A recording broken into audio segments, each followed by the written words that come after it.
Pourquoi est-ce que je déteste et je pense qu'on devrait faire attention globalement aux médicaments modernes? Quelle est la première règle de la médecine? Primum non nocere. D'abord, ne pas nuire. Qu'est-ce qu'un médicament? Un poison. C'est pas mon avis, c'est l'avis des pharmacologues. Tout se paye dans la vie. La troisième loi de Newton, par exemple, c'est le principe des actions réciproques. Toute action induit une réaction de force égale et de sens contraire. Donc, quand on prend un médicament, c'est une action, il y a une réaction obligatoire dans notre corps.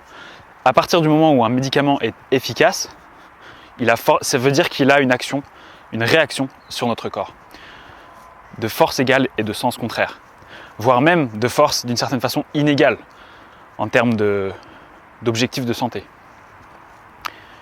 Ce qu'on prend quelque part, vous savez, tout dans la nature, tout se transforme. Ce qu'on prend quelque part, ça se transforme quelque part. Et donc, par exemple, une chimiothérapie, par exemple un antimitotique qui va du coup inhiber les mitoses des cellules pour, en théorie, stopper le cancer. Donc les mitoses, c'est quoi? C'est quand les cellules, on passe d'une cellule à deux cellules. Et un cancer, c'est une prolifération incontrôlée, autonome de cellules qui franchit qui a une tendance à envahir le corps, en gros à franchir la membrane basale, bref. Un antimitotique, il va empêcher cette division des cellules. C'est cool.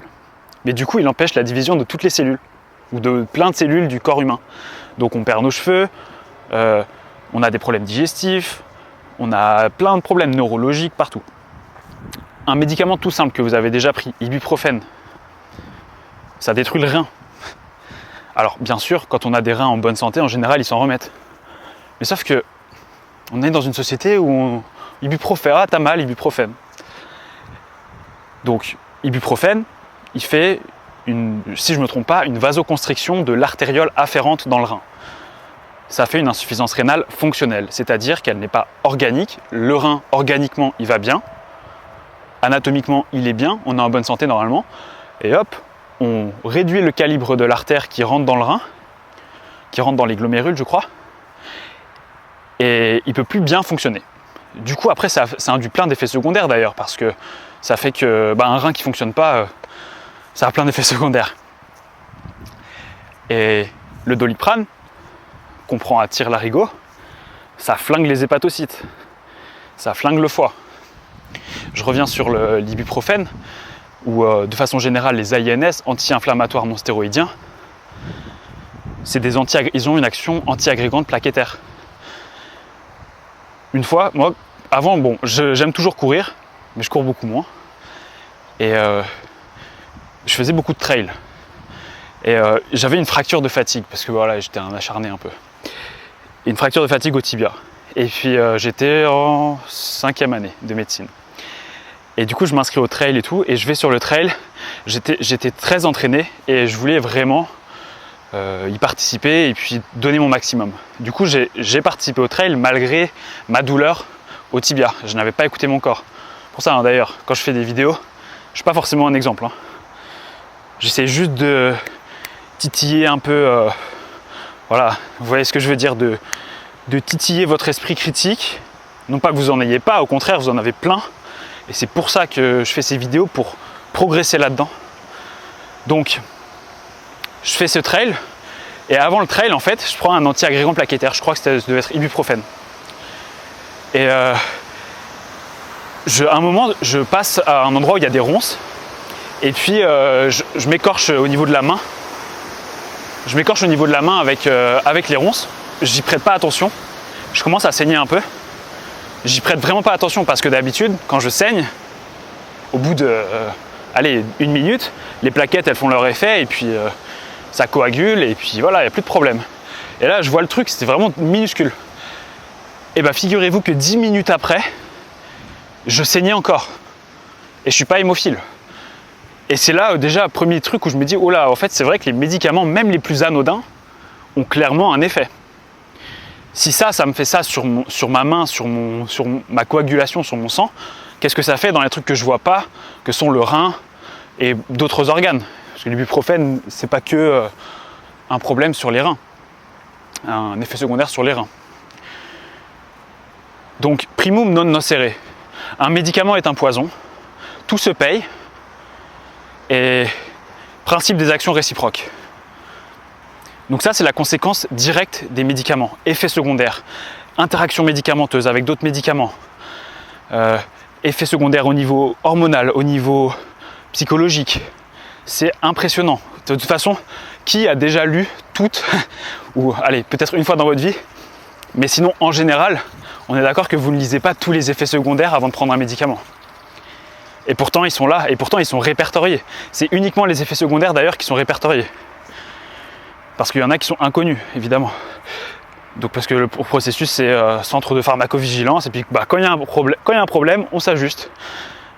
Mais il faut d'abord détecter le problème, donc ça veut dire qu'il y a bien des... Désolé de le dire, il y a des cobayes au début. Et donc voilà, conséquences directes d'abord. Clairement, effets secondaires, effets indésirables, graves, fréquents. Un médicament est dangereux, un médicament n'est jamais anodin. Donc ça, c'est la conséquence évidente.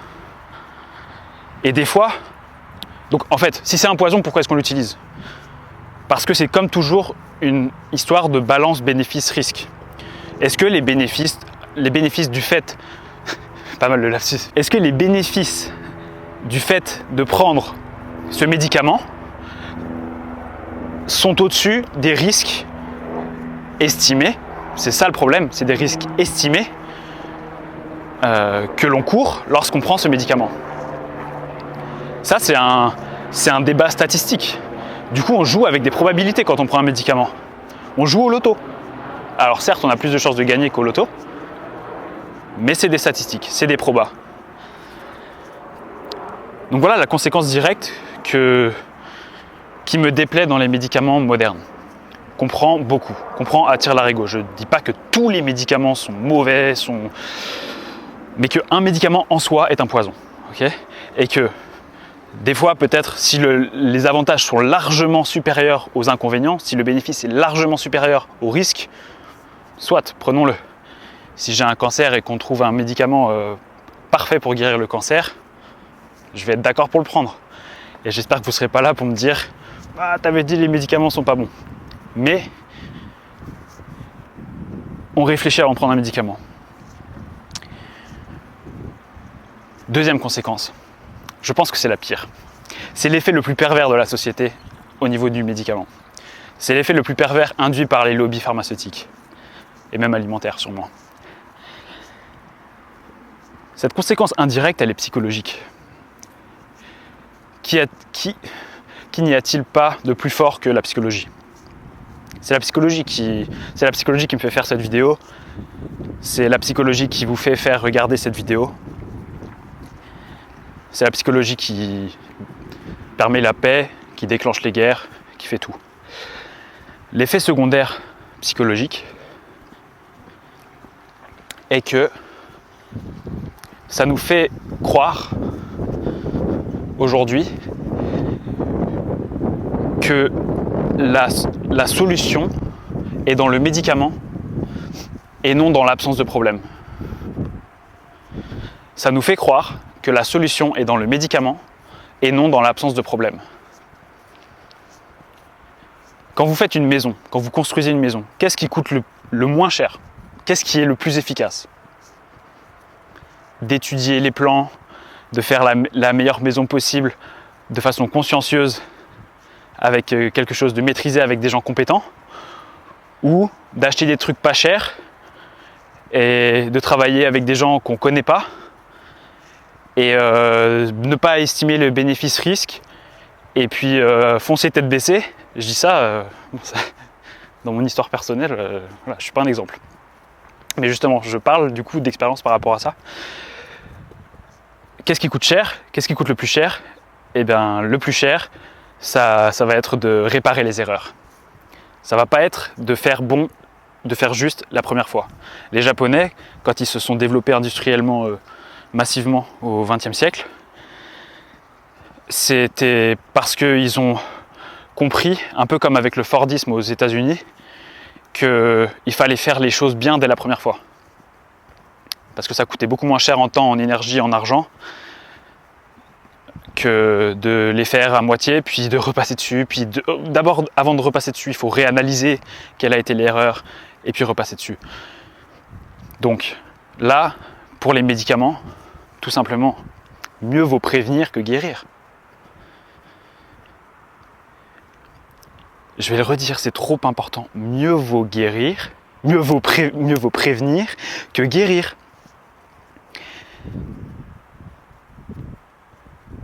J'ai entendu cette phrase pendant mes 9 années en médecine 3 fois. Maximum. On apprend tous les médicaments possibles. On n'apprend pas comment prévenir les maladies. On apprend très peu comment prévenir les maladies. Parce que c'est normal. Si on n'a pas de patients... Alors les médecins, moi j'adore les médecins. Ce que je déteste, c'est le système médical. Système hospitalier. Désolé, voilà. Enfin, pas tous les hôpitaux, mais le système établi, géré par l'argent des lobbies pharmaceutiques. Voilà ce que je déteste.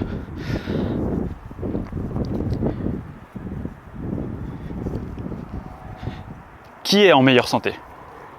Est-ce que c'est le papy de 60, 70 ans qui fait sa marche tous les jours, qui a 0 médicament sur son ordonnance ? Ou est-ce que c'est le papy qui a le même âge, ou même 10 ans de moins, mais qui paraît 10 ans de plus, qui n'a pas eu les mêmes chances peut-être dans sa vie, d'accord ? Il n'a peut-être pas eu les mêmes épreuves et tout. On est tous différents là-dessus. Mais au fond, on rencontre tous des épreuves. Et ce papy, il a 10 médicaments sur son ordonnance. Qui est le plus performant ? Qui coûte le moins cher à la société ?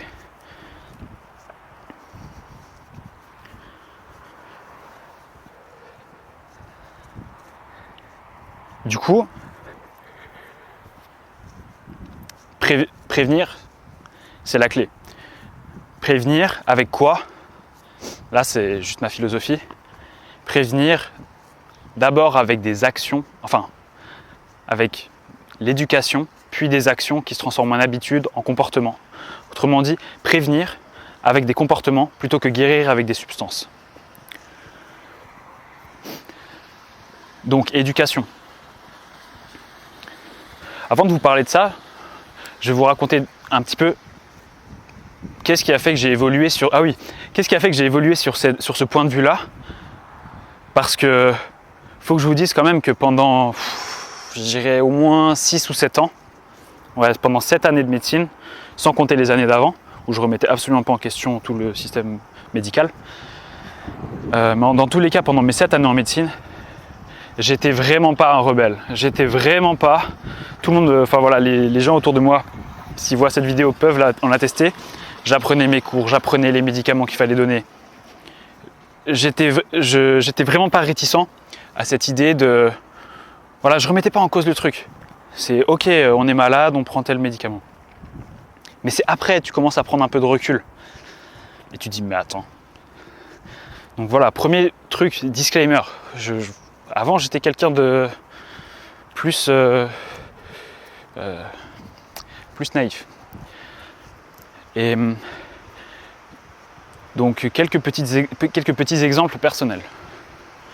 Je vous ai déjà donné l'exemple avec l'anti-agrégant plaquettaire, enfin l'aspirine, l'ibuprofène qui me faisait saigner.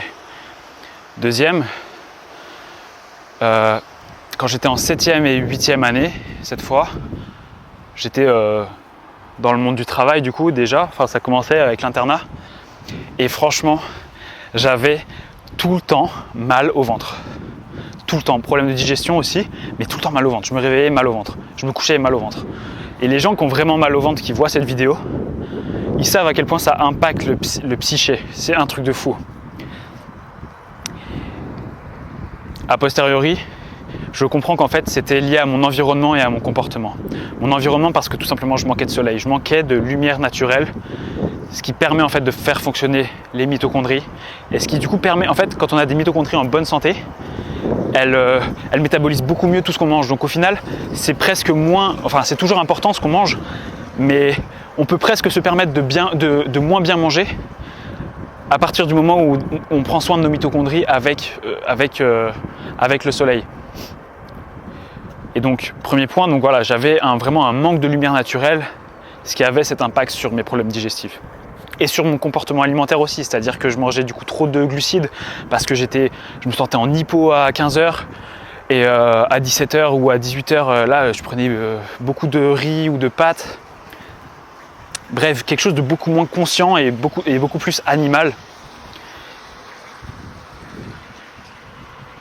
Les médicaments, ils jouent avec ça en plus. Les médicaments jouent clairement avec nos neurotransmetteurs. Ça dépend de quel médicament on parle, mais je vais venir sur cet exemple-là aussi, qui m'a fait détester les médicaments. C'est celui-là qui m'a fait détester les médicaments. Juste après, j'en parle.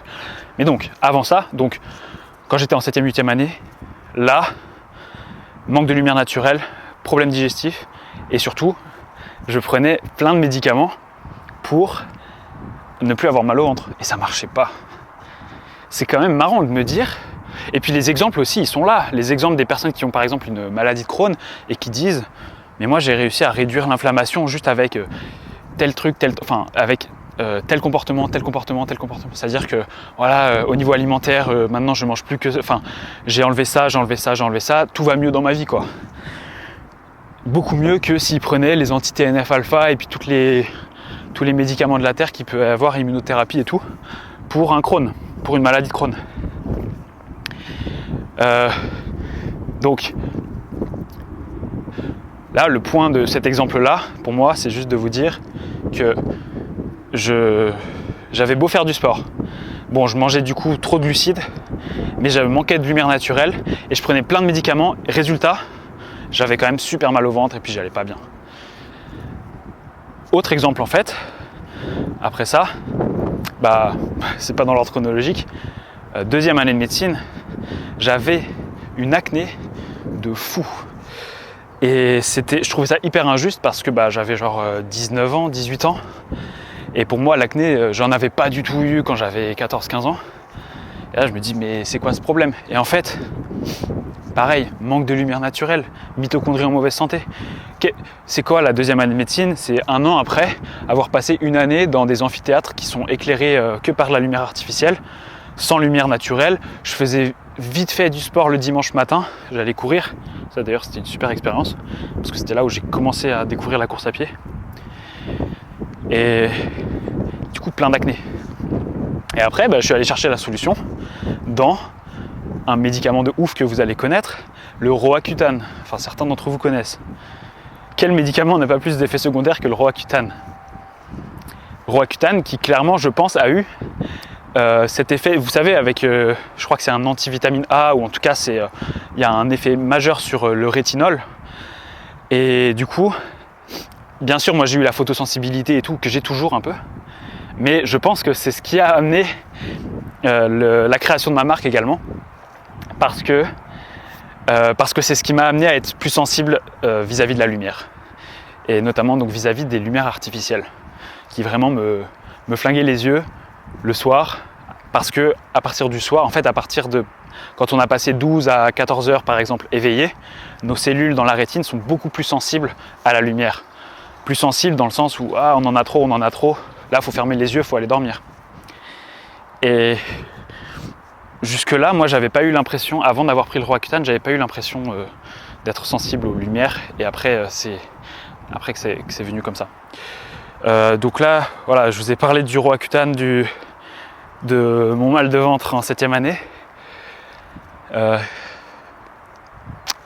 Troisième gros exemple, enfin 4e si on compte les anti-agrégants plaquettaires. Celui-là, il est vraiment perso.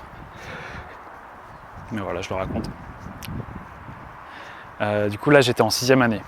Quand on est en 6e année de médecine, alors je sais que ça a changé un peu avec les réformes et tout, mais voilà, c'est la pression parce qu'on fait les épreuves classantes nationales, on veut réussir sa vie, on veut avoir son concours.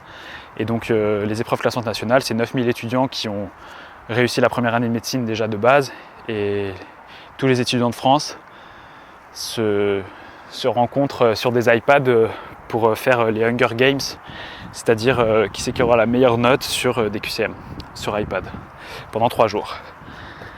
Et donc ça c'est C'était en juin 2019. Et l'expérience dont je vais vous parler, c'est arrivé en février 2019, le 15 février 2019. Stress post-traumatique. Non, mais en vrai, ça c'est ce truc-là qui m'a fait détester les médicaments. Ou qui m'a fait vraiment avoir une position beaucoup plus reculée dessus. Donc le 15 février 2019, c'était un vendredi soir. Il faisait nuit.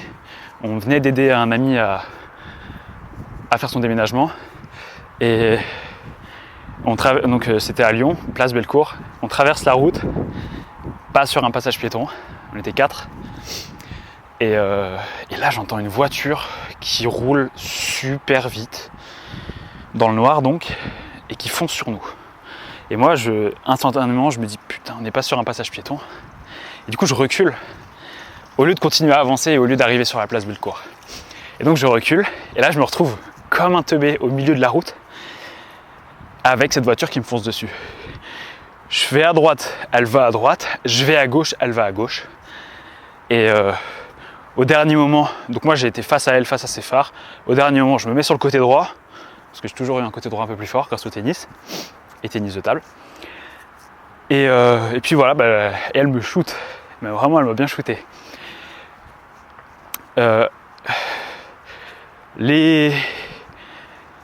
je vous raconte un peu tout. Allez, là, je me demandais si j'allais vous raconter ou pas, mais les pompiers, ils arrivent, ils me disent. Enfin déjà le truc un peu chaud, c'est quand la personne qui passe à côté, elle vient vous voir, elle vous touche les vertèbres pour savoir si vous n'êtes pas paralysé, quoi. Et bon, mes potes ils courent après la voiture, ils lui sautent sur la portière et tout. À ce qui paraît, elle était sur son téléphone et elle était stressée parce qu'elle voulait acheter ses cigarettes, la conductrice. Et à ce moment-là, déjà, en fait, après, dans les mois qui ont suivi, je perdais pas mal confiance dans l'approche médicale moderne et aussi dans le système de justice. Mais bon, on va pas parler de la justice. Et du coup, donc, les pompiers arrivent, ils me demandent à combien sur 10 est-ce que j'ai mal. J'avais trop mal à la jambe, de la hanche jusqu'au doigt de pied. Et du coup, je leur dis j'ai mal à la hanche, de la hanche jusqu'au doigt de pied. Et ils me disent jusqu'à 10 c'est combien, et moi j'ai dans ma tête le nombre de fois où je me dis mais il y a des patients qui disent qu'ils ont 10 sur 10 de douleur et en vrai ils parlent normal. Et du coup je leur dis j'ai 7 sur 10 de douleur. Et du coup en fait ils disent ok c'est bon, c'est pas grave alors. Et parce qu'eux ils n'ont pas vu le choc, mais en vrai j'ai été shooté. J'ai rebondi sur la route et tout, et même vu que je croyais que c'était un attentat, du coup je me suis relevé. Dans mes souvenirs je l'ai fait en courant, mais en vrai, finalement, non, je l'ai fait juste en boitant. Et je suis allé sur le trottoir parce que je pensais que littéralement, il y allait avoir une deuxième voiture qui allait terminer le truc. Et après, donc, hôpital et tout, urgence. Bon, là, ils ont mis du temps à me donner du Doliprane, beaucoup. Donc voilà, médicaments, des fois peut-être utiles, mais bon, voilà, j'avais très mal. Hein. Et ils n'ont pas fait les radios jusqu'en bas, donc au bout d'un moment, du coup, je me suis un peu fâché. Et je leur ai dit de me faire des radios jusqu'en bas, et puis effectivement, du coup, ma fibula a été cassée, donc c'est le péroné. Et après, tout ça c'est pour vous parler d'un médicament, mais moi, je vous décris une expérience personnelle avec le système médical d'aujourd'hui, et je suis sûr que tout le monde peut se reconnaître dans ce type d'expérience où ils arrivent aux urgences et puis en fait les urgences sont déjà surchargées et du coup c'est le lieu des injustices. Et c'est pas de la faute des urgentistes et tout, hein, c'est le système. Donc après dans le suivi de tout ça, je vois mon médecin généraliste et puis moi j'étais hyper en colère et mon médecin généraliste que j'aime bien, mais là il me dit alors je sais que vous n'êtes pas déprimé, mais je vais vous donner un ISRS, la paroxétine. C'est un antidépresseur. Moi je lui dis mais vraiment je suis pas déprimé, j'ai pas besoin de ça. Il me dit non mais vous allez voir, ça va aller super bien pour contrôler votre frustration. Enfin il me tutoyait mais voilà. Et puis du coup donc je le prends pas.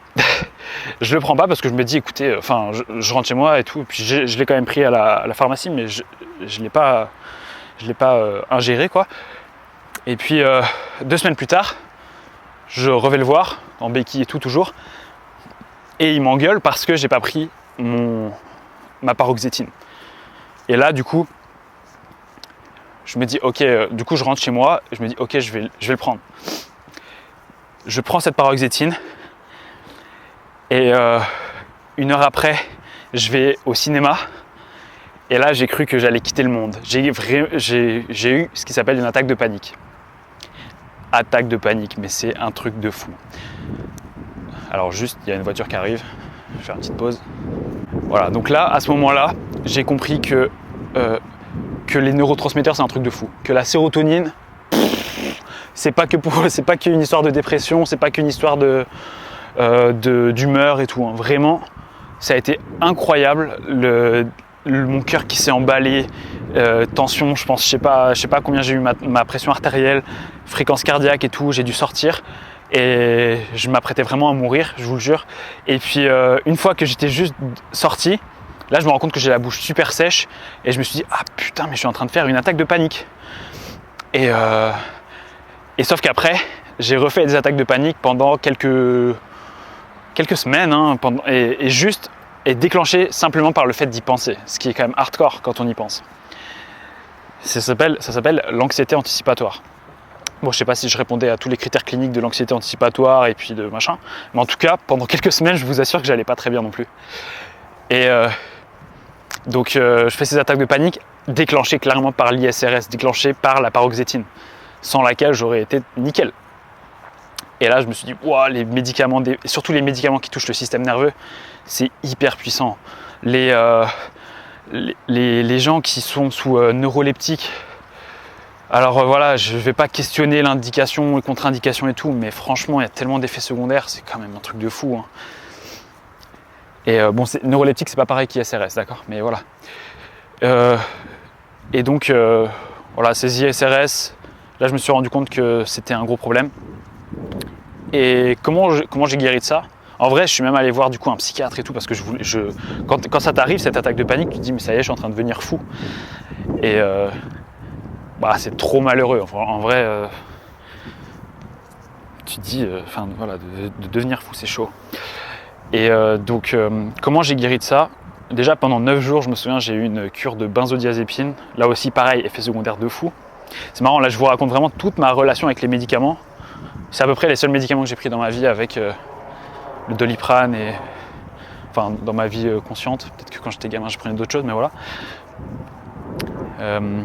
Ouais bon bref. Donc benzodiazépine pareil, effet secondaire de fou avec perte de mémoire de fou et puis c'était le truc principal. Genre j'avais mon vélo, je posais mon vélo avec l'antivol du coup dans Lyon. Devant chez moi ou à côté de chez moi en fait, et après je me souvenais plus où est-ce que j'avais posé mon vélo le lendemain par exemple. Je me disais mais il est où mon vélo quand même. Donc ça c'est les benzodiazépines, bromazépam ou je sais plus quoi, je crois que j'avais diazépam. Et comment j'ai guéri de ça? Bah là je m'en foutais de mon concours à ce moment-là et enfin c'est pas que je m'en foutais hein, j'étais hyper frustré justement de plus pouvoir travailler dessus au moment le plus important de ma vie, parce que c'était du coup 3 mois, 4 mois, puis 2 mois avant le concours. Puis il y avait l'examen blanc en plus. Et ce qui m'a guéri, c'est le sport. J'étais déjà fan de sport, mais c'est le sport. C'est-à-dire qu'en fait, j'avais la jambe cassée, je pouvais plus marcher. Alors là, je parle de 1 mois après l'accident. Je pouvais plus marcher, mais je pouvais rouler. Du coup, je faisais 70 km, 80 km dans les montagnes à côté de Lyon qui s'appellent les Monts d'Or. Et j'adorais. Donc en fait, je passais une grosse partie de la journée juste à tout donner sur des pédales de vélo. Et ça a été la meilleure des thérapies. Et après, j'en ai plus fait tout simplement. J'ai réussi en fait à reconnecter un peu mon système nerveux hein, avec mon système sérotoninergique. Et puis j'ai vraiment identifié ce problème comme étant le premier gros problème et derrière du coup j'ai trouvé cette solution là qui était au final un comportement et non une substance. Donc le sport par exemple. Voilà, alors là, vous vous dites peut-être que je raconte trop ma vie, mais je suis sûr que vous pouvez en tirer des axes de pensée. C'est vraiment là, le fait que je raconte ma vie, c'est pour illustrer mon propos, pour illustrer à quel point j'ai pu vivre ce que je suis en train de dire. Et pas que, ok, j'ai fait des études de médecine et puis j'ai pu voir les effets secondaires et non, c'est parce que avec les petites épreuves de la vie, j'ai été amené à être confronté aux médicaments comme tout le monde. Et c'est des médicaments qui sont apparus il y a quelques décennies grand max, ou allez, 100, 200 ans en fonction. Et ce qui n'est absolument rien à l'échelle de notre humanité. Or, on a toujours la même physiologie, le même foie, le même rein, le même tout pareil que il y a 200 000 ans. Tout pareil. Bon alors, à 99,9% peut-être si je m'avance à dire un chiffre. Donc, maintenant que faire?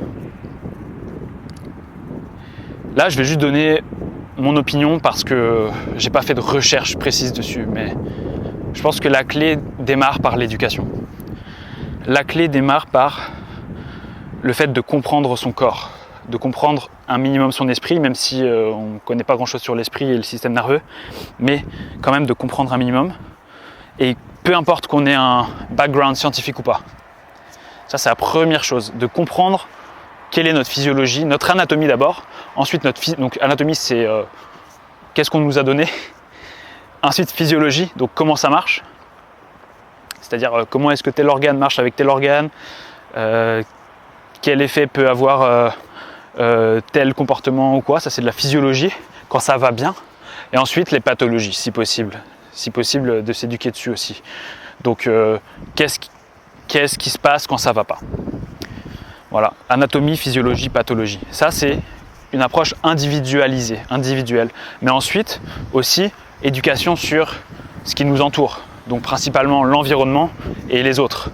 Donc, lire un livre sur la société, lire un livre sur les relations, lire un livre sur le développement durable, regarder un documentaire sur l'eau, sur le soleil, sur des choses qui sont là, qui sont atemporelles et qui sont l'une des seules grandes vérités de ce monde. Une fois qu'on s'est éduqué sur environnement et les autres, et déjà en amont sur nous, bah déjà je pense que c'est une bonne base. Pourquoi pas s'éduquer aussi sur les médicaments, mais ça après c'est si vous avez plus de temps. Et puis derrière, comprendre simplement le principe que, alors c'est mon opinion, je ne vous demande pas d'acheter cette opinion, mais que le comportement, les habitudes valent souvent mieux, très souvent mieux que la substance. Donc, quel comportement? Des comportements healthy, ce qui serait qualifié de healthy aujourd'hui.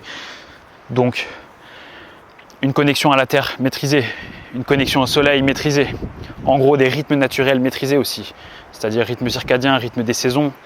C'est pas facile tout ça, et notre énergie elle devrait plutôt être dirigée vers ça quand même. Pour les femmes, rythme menstruel ou cycle menstruel.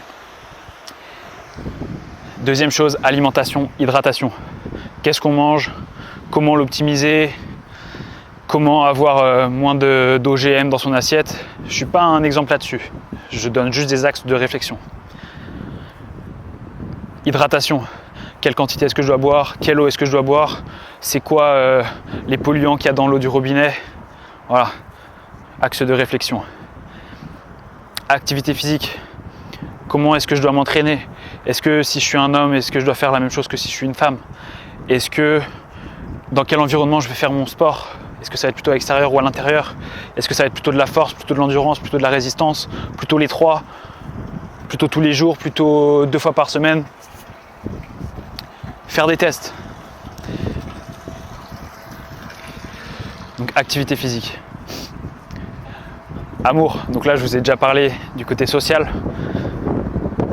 Faire des événements avec nos amis, avec notre famille, avec l'amour d'une vie. Et pas que des événements, quoi. Voilà, organiser des choses. Et 5e, spirituel. But, avoir un but dans sa vie, avoir un principe directeur, un code de conduite. lire pour s'inspirer de ceux qui ont fait les choses qu'on aimerait faire et qui ont fait les choses qui nous inspirent le plus et qu'on se dit j'aimerais faire la même chose ou j'aimerais faire quelque chose, pas forcément la même, mais j'aimerais faire quelque chose qui ressemble et de le faire à ma façon. Voilà, pour moi, je vous demande pas d'acheter ça, mais les 5 grands axes d'une vie, c'est ça. D'une vie moderne bien vécue. Donc, principe des actions réciproques, primum non nocere. Un médicament est un poison et la seule chose qui va justifier son utilisation, c'est si les bénéfices de ce poison sont supérieurs au risque de ce poison. Conséquence psychologique du fait d'utiliser des médicaments, c'est oui, mais il y a bien une solution qui m'attend quelque part, alors que la vraie solution, c'est de ne pas avoir le problème en ce qui concerne notre santé. Et comportement versus substance, éducation, action. Action répétée, comportement, habitude, destin.